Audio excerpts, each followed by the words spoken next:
Right. Where have we started off? Number of weeks ago, we started off with services marketing as a module, and gradually over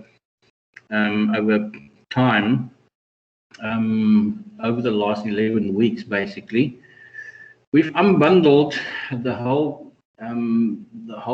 topic, and we realized that because of those specific characteristics that we've identified in chapter 1, that distinguishes a product from a service and results in the fact that we have to market them slightly different.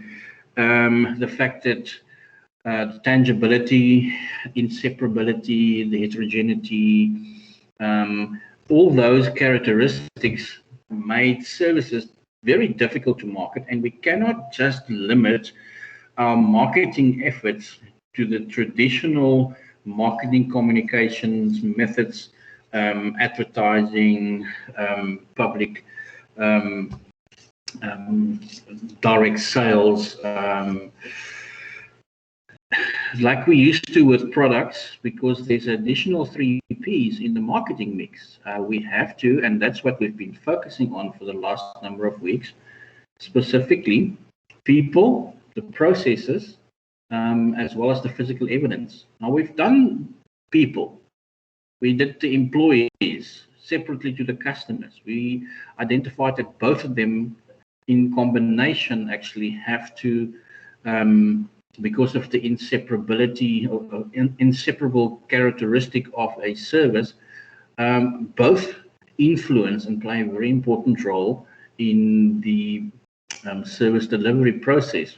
Hence, the specific marketing communications tools that we use. They both have to be there, because that's what the inseparability characteristics have identified. You cannot go to a spa and then only the instructor or the masseuse is there and there's no customer. Then there's no service. There's just basically a service that's offered, but it's not actually being delivered because there's no customer. Both customer and service provider needs to be there for the service to actually happen. We have, because of that, identified the challenges of involving customers more in the service process, delivery process, through the modern technology that we have, allowing them to fulfill some of the functions in the delivery process themselves.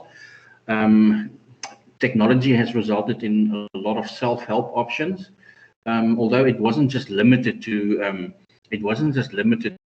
technology. There was self-help before, many years ago. I mean, they were always, I can remember when I grew up in the Northwest, on Sundays, my father or my parents took us, me and my sister, to a close by, I mean, about 10 k's away, small town, where they had a buffet lunch for Sunday.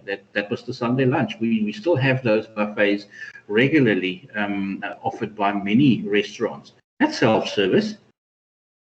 You don't prepare the food. You dish up yourself. There's no waitresses, although there are, and waiters, but they basically just clean up the plates after you've had your meal. But so technology, self-help options available to customers is not because of technology only. There were examples like this of it happening in the past too. I'm not sure if they realized that they did that, but technology has just made the options available so much greater, and especially during COVID and the hard restriction levels of COVID, we had to rely on that. And thankfully we could, because we could get our groceries delivered at home. We could continue with a lot of other online services. We can't go to the movies, but we can stream stuff. We can't come to class or to campus, but we can go online and have Zoom and team sessions.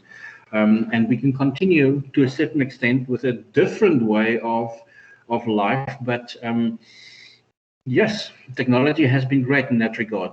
Now, the third P, that's additionally added to the product mix to make it 7 Ps is the physical evidence, the actual physical environment in which the service delivery happens.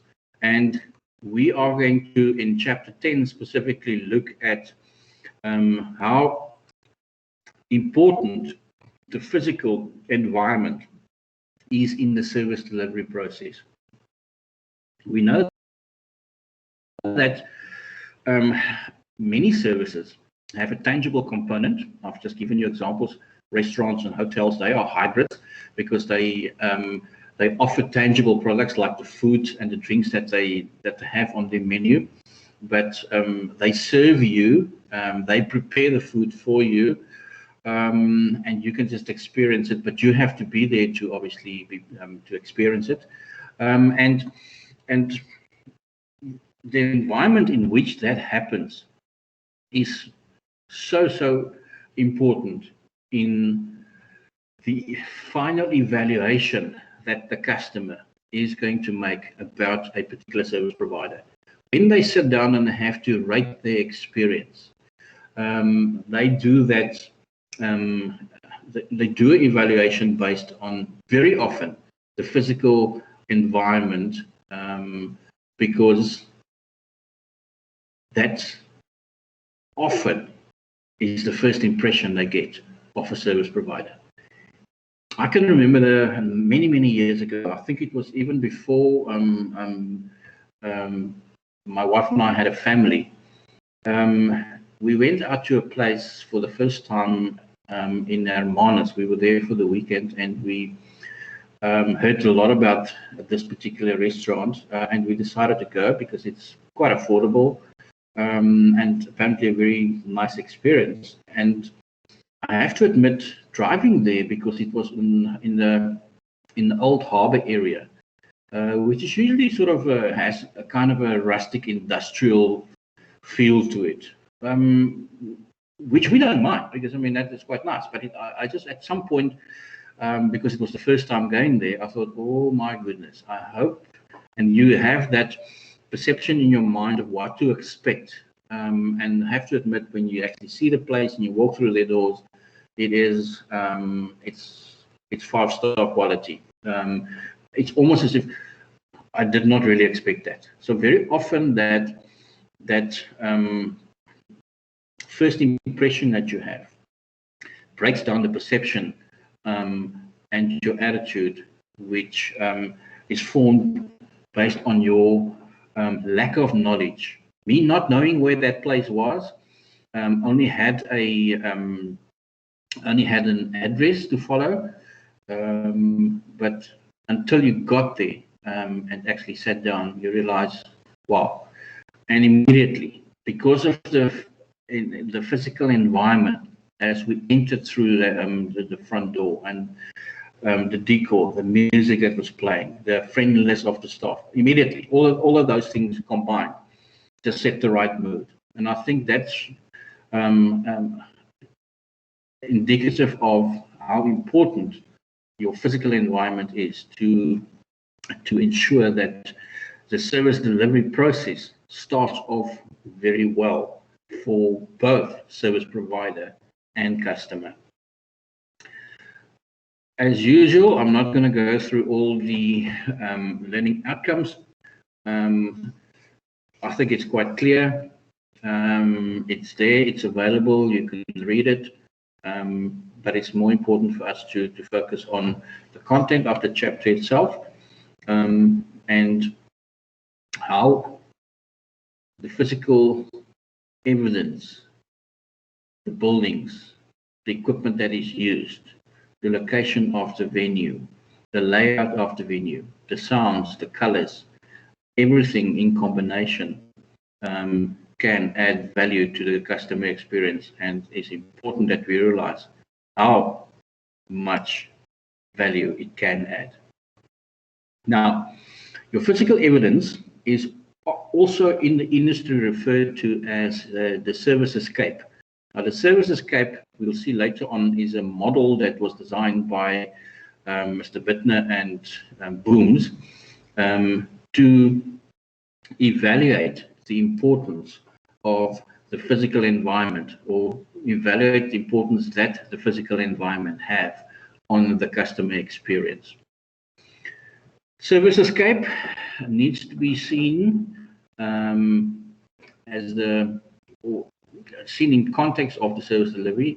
We have to describe the environment in which the service is delivered, because that defines what a SERVICESCAPE is, and we'll see that in greater detail when we progress through this chapter.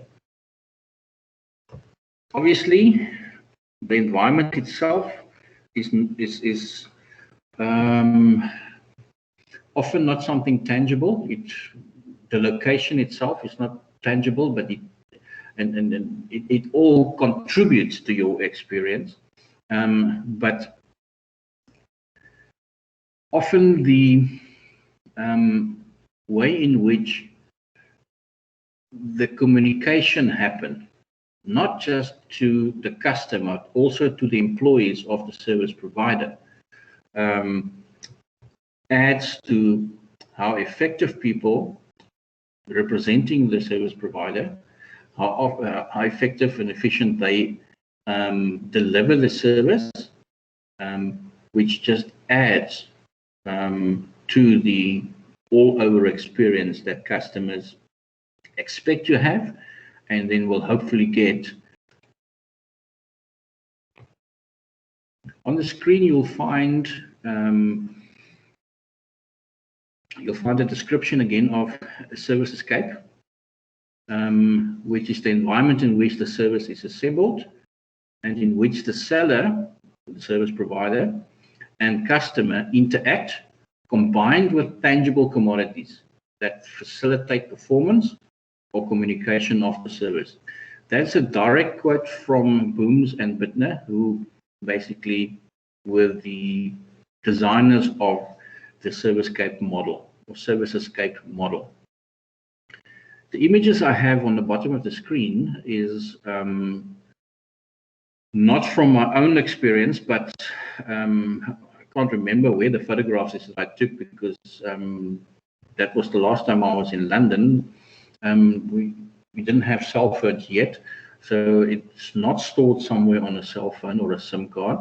Those are two photographs of a rather upmarket retail outlet called Harrods. That's where the Queen and all the royalty shop as well. It's 4 stories, 5 stories, I think, and every single floor has a different department. So it's an entire floor of food, an entire floor of clothing, you name it. These particular photographs, images are from the food floor. The one on the left, I think, is more sort of salads, salad bar, whatever. And the one on the right is actually just cheeses. All those items that you see on the shelves at the top, as well as right in front of you, they're all different cheeses. I have to admit, the first time I walked into Harrods, and everybody has painted a picture for me beforehand of what to expect, I still was amazed. It's really something spectacular. And I think a floor is about the size, and I'm talking here about the size of the facility as well. I think one floor is about the size of a rugby field. Now that's enormous. I mean, you can imagine what you can pack into facilities like that. But it's done in such a manner that you feel if it's upmarket, but the prices are not extravagant. You will pay similar prices for products that you will be able to find elsewhere. But if obviously it's a unique product that is not served in any retail supermarket, then it's going to be slightly more pricey. But yeah, the size of it, the layout specifically, you almost want to buy stuff. You want to, and because of the layout and the whole atmosphere that is created. Very, very important. And it's SERVICESCAPE is something that that many service providers base their business's physical layout on, because it's such an important component.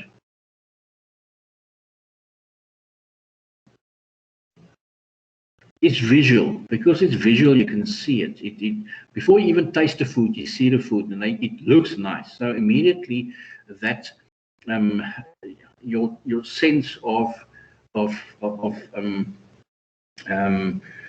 sight is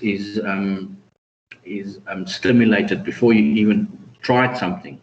If you combine that obviously with smell and taste, it's dead sure. It's a dead sure sale. Right. Any questions at this point? Anybody been to Harrods? So I went to Hamleys, which is similar, like a similar layout. 100%, yes, Paige. Yes, I've been there too. It's a similar layout, a similar experience. I was a bit disappointed. Everybody, when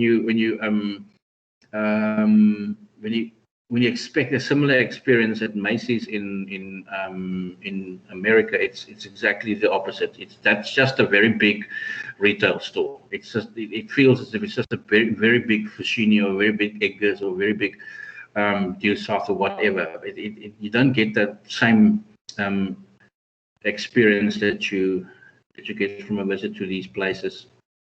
But no, it is an experience. It's not one of those bucket list things. But when you're in London, don't miss the opportunity to go. How was your experience? Did you buy more than you would have bought because of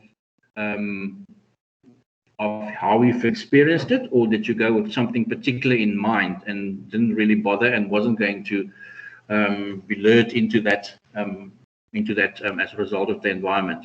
Paige? Well, I was like 8 and obsessed with Barbies at the time, so I didn't really go to any other level except like the doll level. Of course, gave your parents all the hell in the world, because I mean, yes. Did they spoil you? Yeah, I got a couple of things. Of course. I still actually have them because they're obviously like, yeah, it's like a memory thing. It is incredible though.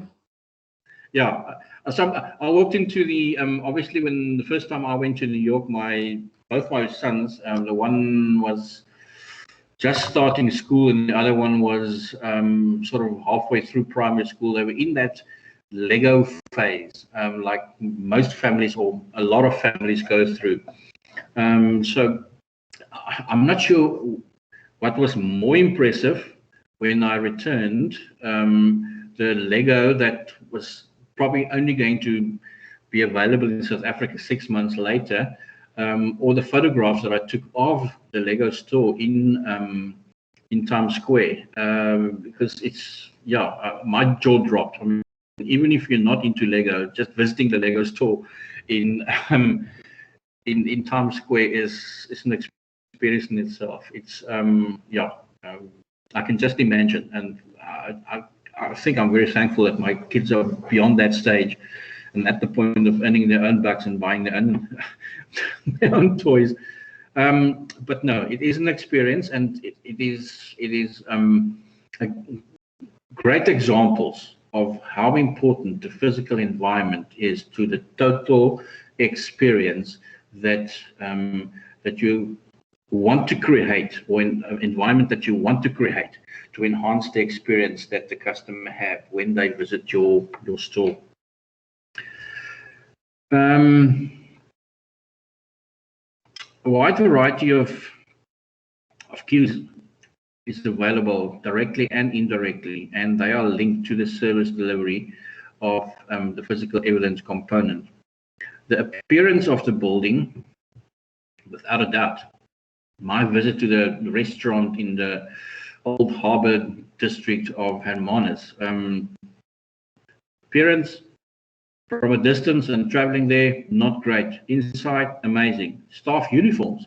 I mean, you don't want to I'm not one. I'm not one that's very keen on visiting establishments, restaurants that the staff are all required to wear the same uniforms. But I can also understand that uniformity is important for them as employees, and sometimes for many other customers, that is an indication of how organized a particular business is. The signage, we'll see later on when we go into greater detail how important signage is, not just so people know where to enter and where the, but also directions on the way there. But we'll go into more detail later on when we unveil this. Parking facilities. Oh, I know for a fact. I mean, I think I've probably shared this experience with you before. Of when I stayed in Stellenbosch many years ago in the late 1990s. There was a shop about 500 meters from where I stayed. The retail shop, the anchor tenant was Pick n Pay. I choose not to go there, but I'd rather drive 5 kilometers to the other side of town to go to the spa center, not because I'm loyal to spa, or because there's so much difference in price and quality between the two retail groups, but I could never ever find parking at the Pick n Pay center. The layout of the parking area, everything, it was just that already got you in a bad mood. It was almost if we sat at home and said, I've got to buy this. Oh, jeez, I've got to go to that shopping mall again because it's the closest. But in that case, location wasn't the issue for me at all. The fact that parking was always a problem. And it's not parking, it's not just finding a parking. Parking is also the layout of the parking area, the size of the parking spaces. Sometimes vary from one layout to the other. So getting in and getting out is a problem. Interior decor is very important. We know that can make and break a place. I put a high premium on the interior design and decor of a place when I decide to go out. Yeah, and then obviously from an employment point of view, the equipment that is used must be efficient.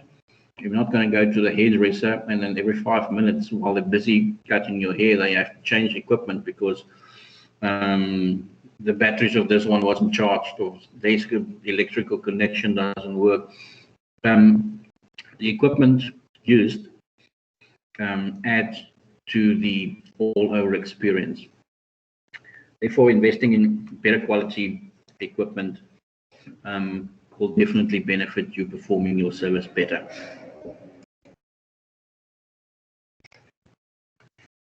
Right. Price, the physical evidence as a form of communication. Very often your physical environment contributes, because there are three specific types: the physical environment, the communications, and the price. They're all three types of evidence that will determine whether the message that you intend to send out or intended to send out actually is conveyed successfully and is also received and interpreted correctly by the consumer.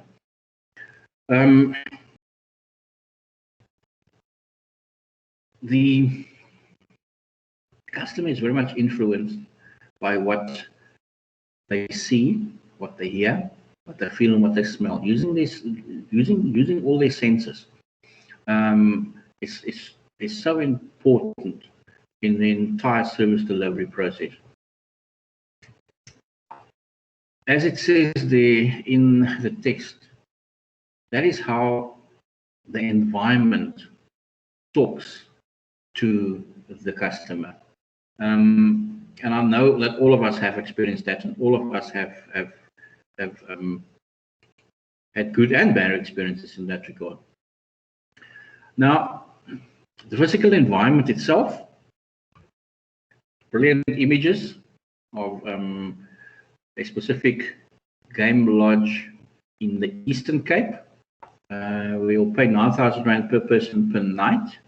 But if you see what they offer, where they're located, it's probably not, Shamwari is not just targeted at the tourist market. There are many South Africans who can afford to, and also who, especially if you're into gaming. If you want to see the big five, this would be one of your bucket list experiences. But the physical environment itself referred to many things. It could be just the smells and the noises, and if you walk into a place immediately, there's a it feels hygienic, it feels clean, it smells clean, it's not noisy, and you're comparing here maybe a dining area at a private game lodge like Shawari, with a spur, for instance, just down the road in Port Elizabeth, because Shawari is a private game lodge just bordering the other Elephant Park in the Eastern Cape, which is about 100 kilometers, maybe more, even northeast of Port Elizabeth. I think what's the new name? I'm very sorry, I've not been able to get my tongue around the new name of what we previously have known as Port Elizabeth.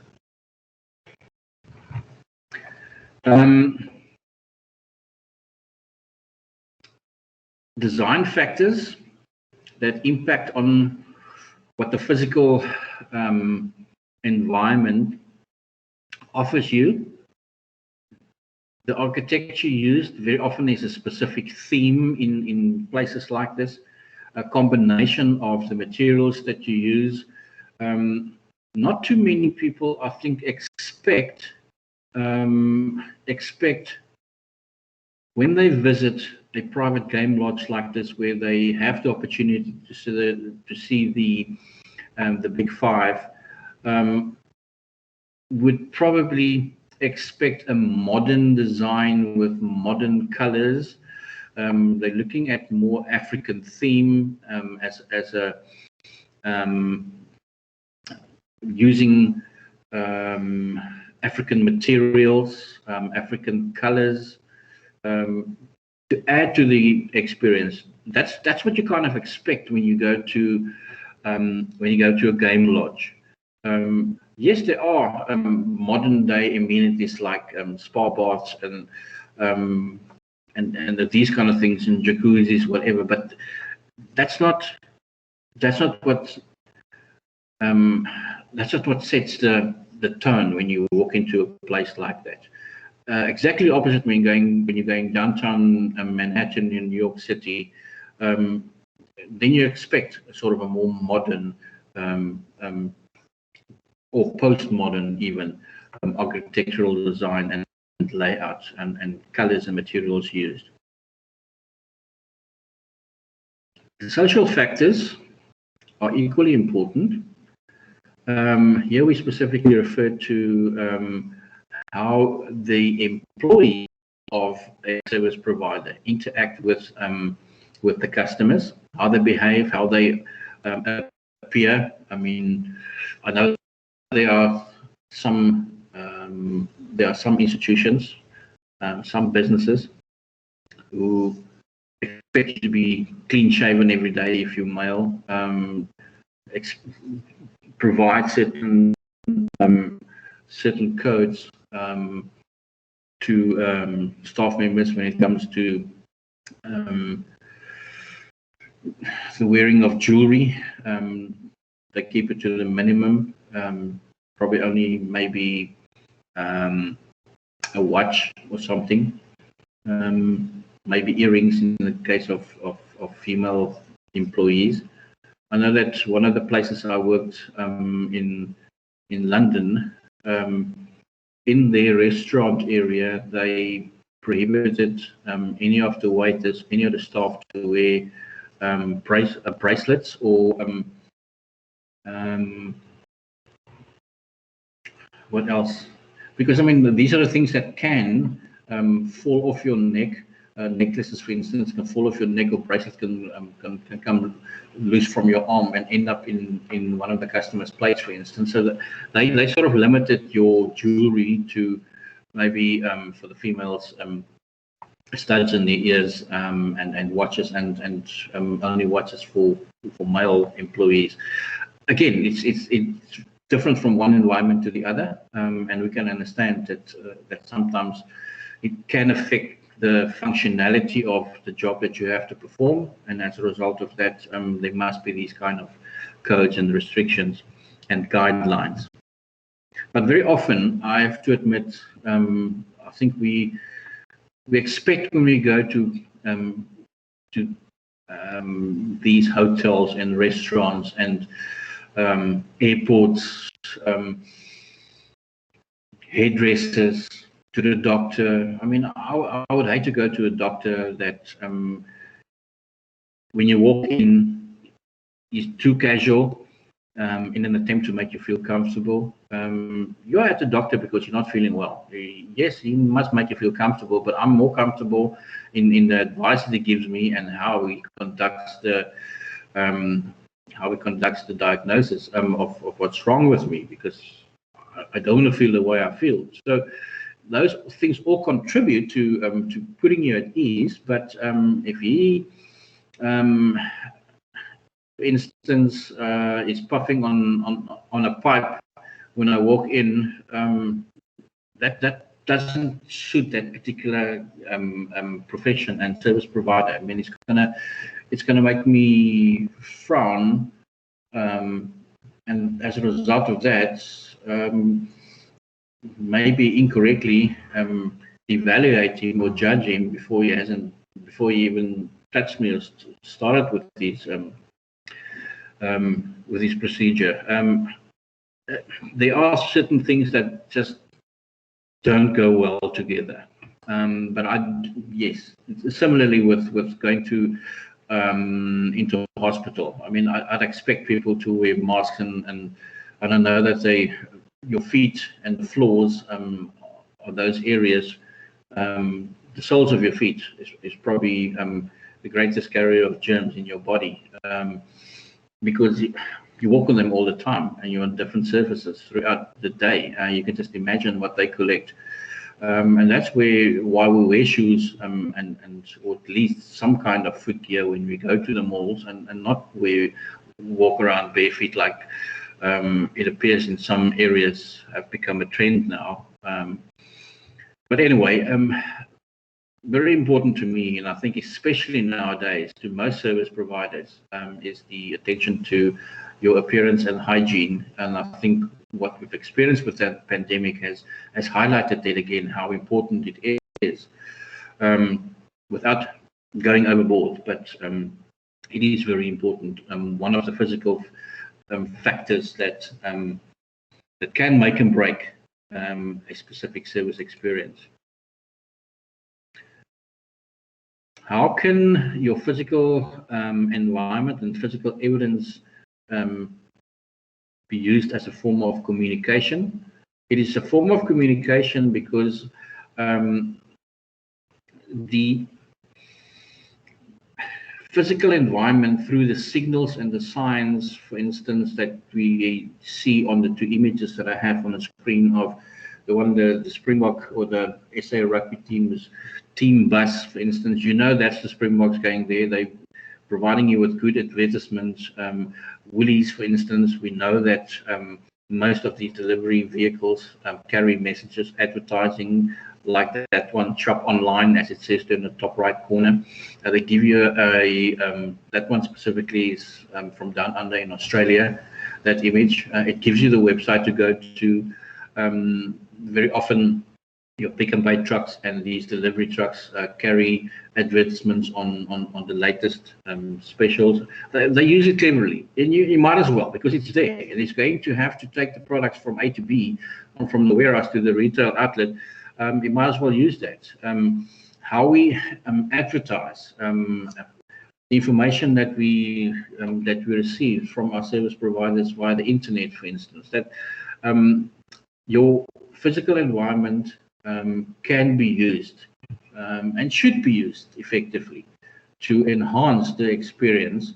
And although it sometimes just enhances the brand or the brand image, it's something that you almost cannot not do if you want to be successful. It just adds value. Imagine if you've been to a restaurant for the first time, you've had a good experience, and the next morning on the way to work, one of their delivery trucks passes. Says, "Oh yeah, well, I've been to that place last night." I mean, and all of a sudden you become more alert and observant towards where else they are visible. Because remember, sometimes we miss things because we're not specifically looking for it.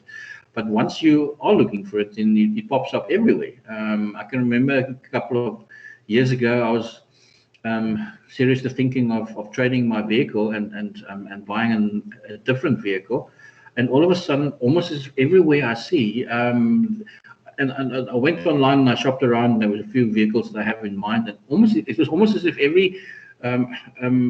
I paid more attention to the traffic and looking for that particular brand to see how it really looks in real life, and how many. For me, it was just because I've had many vehicles in my life. It was also an indication of if there's many vehicles of a particular brand and model on the road, it means that obviously it's a popular vehicle. A lot of people buy it. It also means that because it's popular, when I have to maybe sell my vehicle and trade it in 3, 4, 5 years from now, it's a popular brand. So you want to buy something that's exclusive. I've often wondered why some of these petrol heads who put a lot of effort and time and money into their vehicles by changing things that makes it look very unique and special. But then I think to myself, you know what? You probably have about 3 people, and they're probably all in your family, who will be interested in buying that vehicle when you have to sell it one day. So yeah, that's why people pay attention to these kind of details, physical evidence, like the colors, for instance. The popular colors for buying vehicles most popular colors are white and silver, because those are visible in traffic, and especially at night. Yeah, sure. The vehicles all have lights, but the visibility improves if it's one of those 2 colors. That's the most popular colors that people are looking for to buy, and which you should consider when you're buying a vehicle, because it means that when you want to sell your vehicle, that will be the colors that people are looking for. Small things, but in the day it all adds up. And in the case of using these visual displays that's available to you is essential. If you have delivery trucks going from your warehouse to all the different outlets that you distribute your products to, then I can remember when I was working in London for Timberland, I was doing delivery. I mean, our Timberland van was first time you see the van, okay, that's the first time you see the van.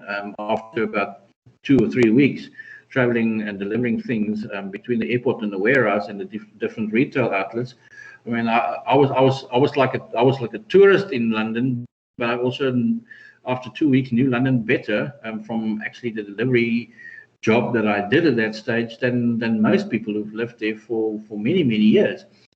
But I could easily, I mean, once, as I said, yeah, after a number of weeks, you can spot the delivery vehicles of your company, even though you don't know the people, but it's very visible, because now you are aware of it and you know how it looks and it stands out, and that's important, especially to members of public, because that's a billboard, moving billboard that should be used more effectively, and is used very effectively by, and that's one of the reasons, not the reason, but one of the reasons why some of these retail brands that we are familiar with, like Pick n Pay and Spar and Checkers and ShopRite, and these places have started to use their own distribution trucks to get the produce from the warehouse to the retail supermarket outlets, because it gives them an opportunity to also brand those vehicles and advertise while they are just doing a normal job, as opposed to having somebody else deliver those products to the supermarkets, and there's no benefit and no value in it. Right. Price. Of course, price is important. Price is one of these things that, at the end of the day, probably sway it either way. But then also price, used as a form of communication, indicates, and people sometimes use price as a indicator or as a yardstick of quality. The more expensive it is, the more higher the price is, the better the quality of your service should be. That's the expectation. That's the perception that is created with the consumer. The good thing about it is if you still apply one of the most important principles of marketing, and that is to exceed the expectations in your service delivery from what the customer perceived it would be, then price and even high prices is not really that big an issue. But if you charge a high price and the experience is not what the customer expected, then obviously they are gradually going to replace the price equals quality or high price equals quality perception that they have to price is just another very important aspect, and not necessarily an indication, especially if it's high, that the quality is going to be great.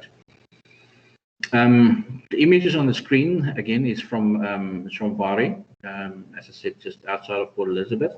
You can imagine if you have these kind of you've got these lodges. It's basically individual lodges within the forest bordering the elephant park, and yeah, that's why people go there. It's high up because you don't want the big five to get to you, but then also it provides you with all the luxuries luxuries that you expect from an establishment where they charge you 9,000 rand per person per night. I've never been to any of those. I've never been to this particular facility. I've been to a few game lodges. That was because of business and because I was invited there by either the organizers or by our company, previous company, sorry, not Stadio. But it is an experience. I was very fortunate to see the Big Five within the first day that I was there for a long weekend work seminar. It is an amazing experience to see them well behind electric fences. So obviously, especially the big cats can't get to you, but it is amazing to see how they operate in real nature. And I can understand that people want to pay that money, and it might not be something that you initially value that highly until you've actually experienced it. I didn't pay for my trip because I said it was on invitation, but I have to admit, after I've experienced it, if I am in a position to pay for it, I would not see that as overly highly priced. It was worth every cent of the experience and more. What's the most luxurious places you ladies have been to? That you go, or what's places that you've been to that you, oh right, this is 5-star. Everybody talks about it, and then you eventually went there and you were either blown completely away because it was what you expected and more, or the exact opposite. You expected something out of the world, and when you got there, you thought, oh my word, is this it? Any similar experiences that you can share with us?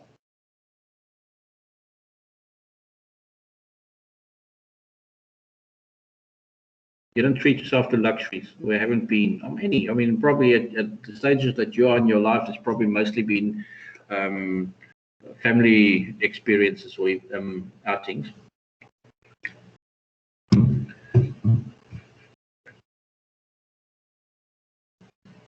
Any example? Any example of by anybody of venues they've gone to that it was just horrible, or where it was absolutely amazing? Nobody. Have you stayed at home your whole lives? I'm pretty sure you've had some experiences that you want to share.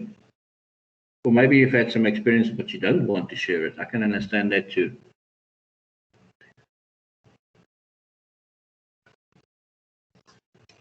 Anybody? Nobody. It's a slow Monday. Oh, it's getting too close to lunch now, right?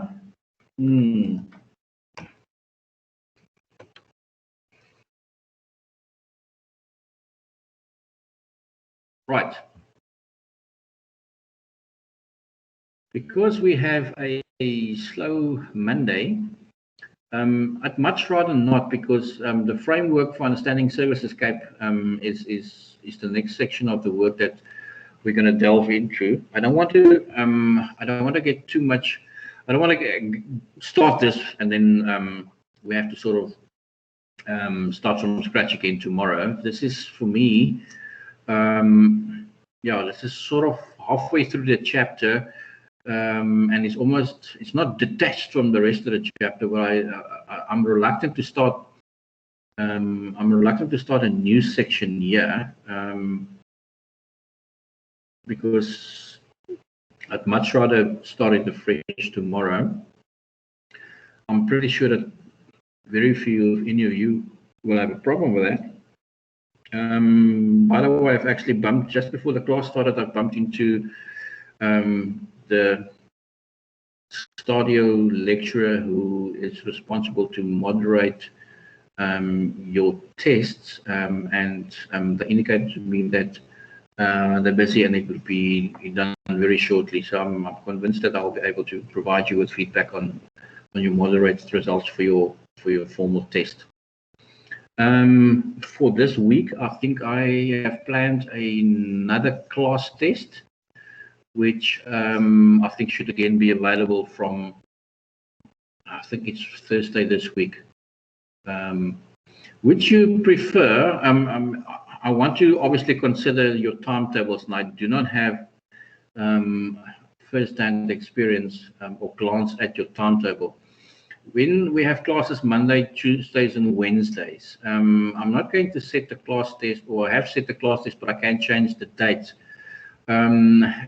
Would you prefer to have more than one day to complete it? Let's say, let me set the time for the class test to be completed as Thursday and Friday this week, or what would you prefer? Because I mean, I've had previous requests from a previous class, and I just changed it because they wanted more time to do it properly.